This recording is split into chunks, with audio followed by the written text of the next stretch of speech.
email etiquette. So you're going closer to college life, or maybe you want to enter the workforce. You will need an email as your formal means of communication. I have here some tips for you on email etiquette that you should follow. I'm sure it will help you a lot in your future career. Emails are going to be very common as you enter college or the workforce, so it is best if you learn how to write it now.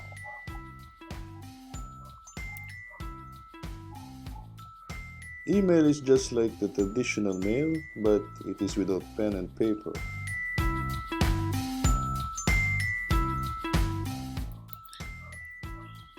Here we go for tip number 1. Use a professional email address.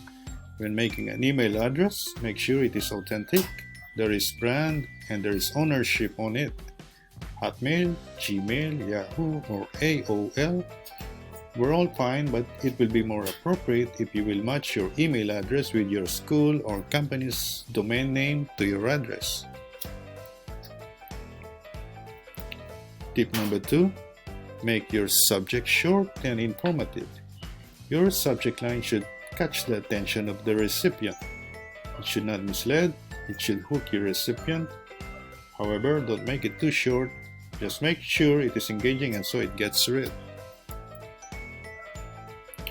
Tip number 3. Use the appropriate greeting.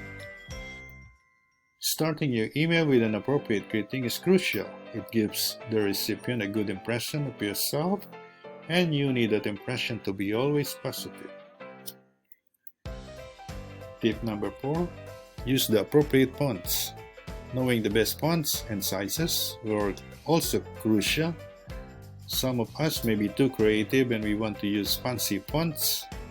In a professional email, a simple, clean, uncluttered, and easy to read message is more than enough. As long as the message goes through, it is more than perfect.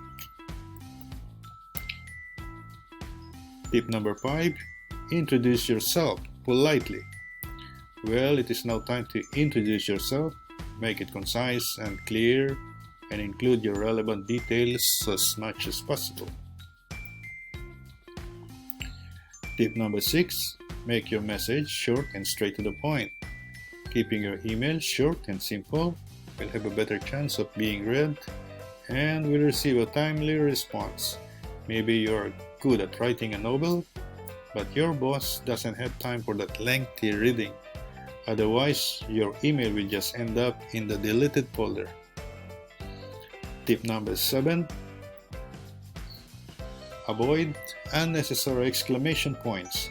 For those who don't know, exclamation marks are being used to show emotions. Yes, you are right, there is nothing wrong with showing emotions because everybody has it, but in a business world, they don't need your emotions. So I would recommend don't show it off there. Let your reader focus on the message and not on the tone. Tip number 8. Close your message and don't forget to include your name. At last, you're about to end your conversation, but you have to say an appropriate goodbye. So, how do you do it? The right email sign-off will show that you are a friendly and professional correspondent to your recipient. That way, it will leave a positive impression again about yourself. Tip number 9. Proofread. Before reading the send button, make sure your spelling or grammar is correct. There are some free online tools that will help and check it for you. You could also ask a trusted friend to help you. I have here an example. Please observe how it is laid out. This simple email. I have also made some exercises for you to work on. Please endeavor to do it to test your knowledge. I have made three exercises.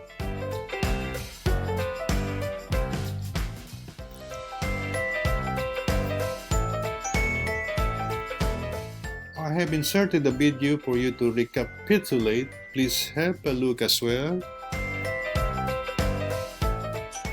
Welcome everyone to this new journey of distance learning.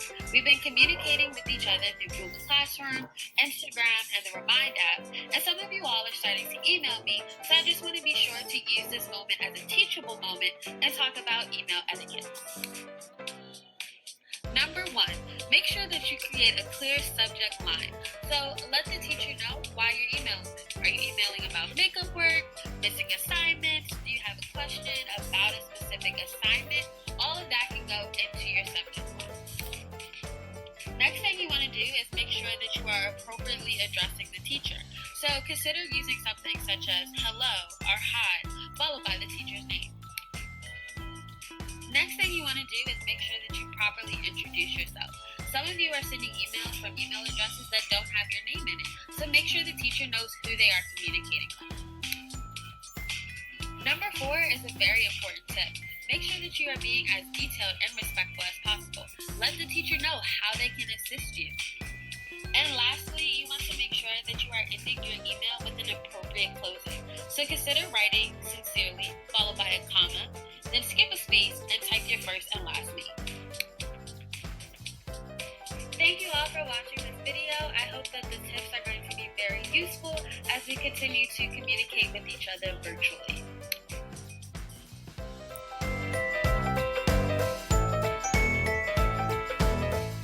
Once again, here is another recap. Here are some catching questions. I'm sure you now know the answers. So that is all. I'm sure you can now write your first proper email, and please don't forget to answer the activity exercises and post your answer to our Google Drive. Good luck to you all. I hope you learned something from this short video. See you all in Google class. Thank you and have a great day, everyone.